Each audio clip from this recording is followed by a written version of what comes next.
Eto na, alright. Pakita natin yung battery. Magkakalas na tayo ngayon. Yan, naka-stainless na, charging lang. Then, balikan ko kayo pagkakalas na, okay? Tapat pala.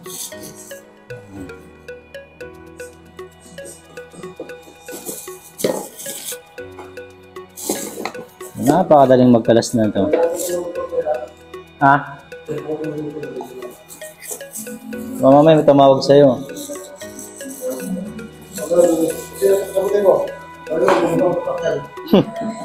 Maglilinis ko pala.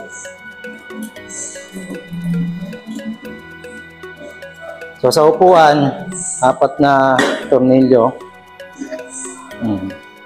Bilog ka agad.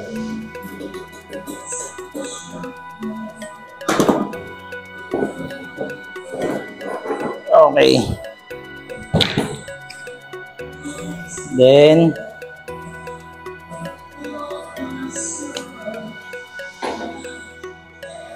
tanggalin natin lahat ng goma. Yeah, magka-copyright pala tayo sa tugtog. Blower, no? Uy, madumi ang ating... Asan na naman?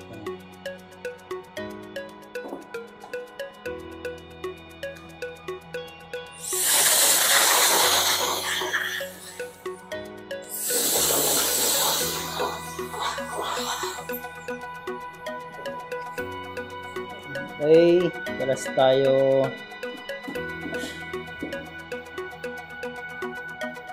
Pag pinasok natin yan dito, flooring, so kalas tayo nito.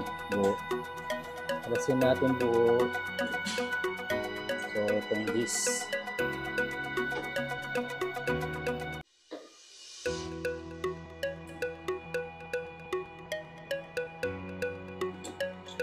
Okay, patayin muna natin at mahabahan masyado.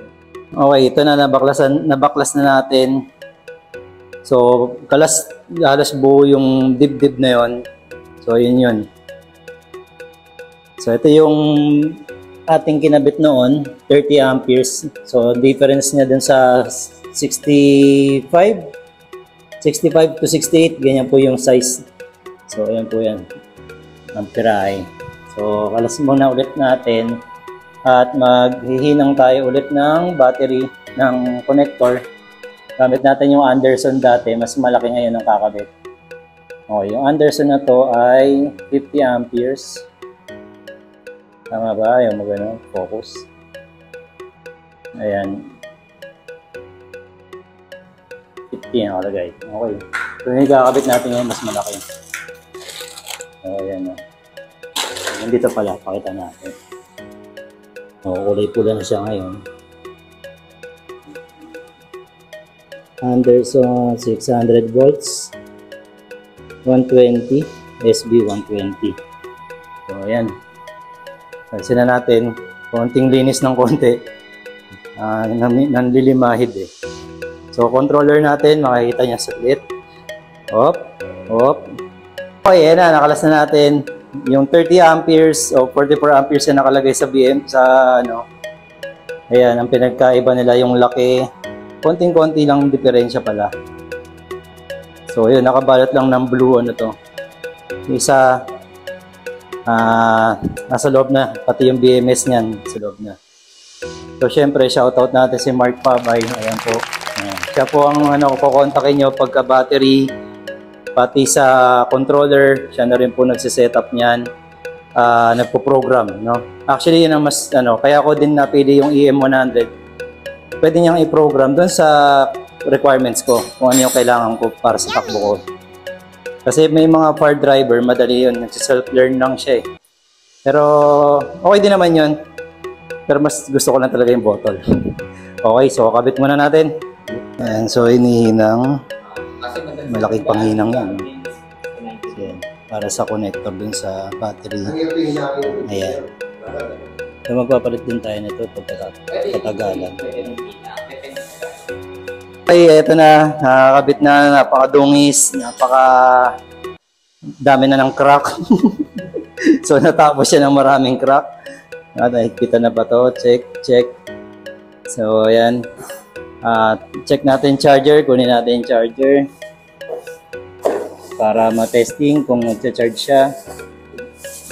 So ang charger natin ay 8 amperes. Ito muna. Maraming nag-aabang. Ang dami nag-PPM. Kung magkano daw.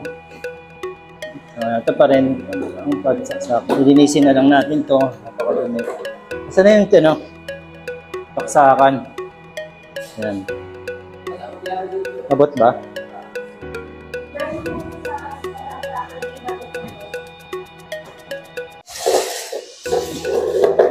Okay. Abot? Parang hindi Ayan. Sige. Charge. Pasabugin natin. Uy, malayo. Ayaw dito. Dito sa kabila. Ayan. Nag-charge na siya. Convincing.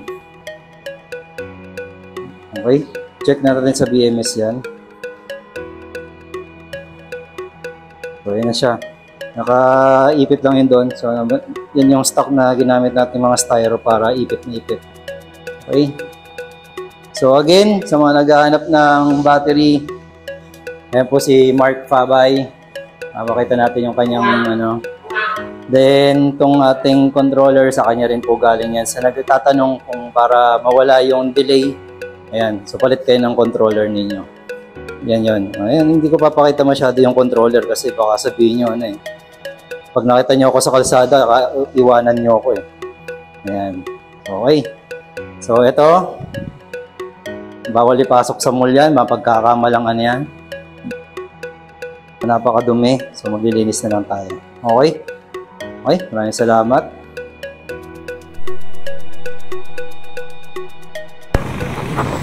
Ayan, so tayo sa Susano Road.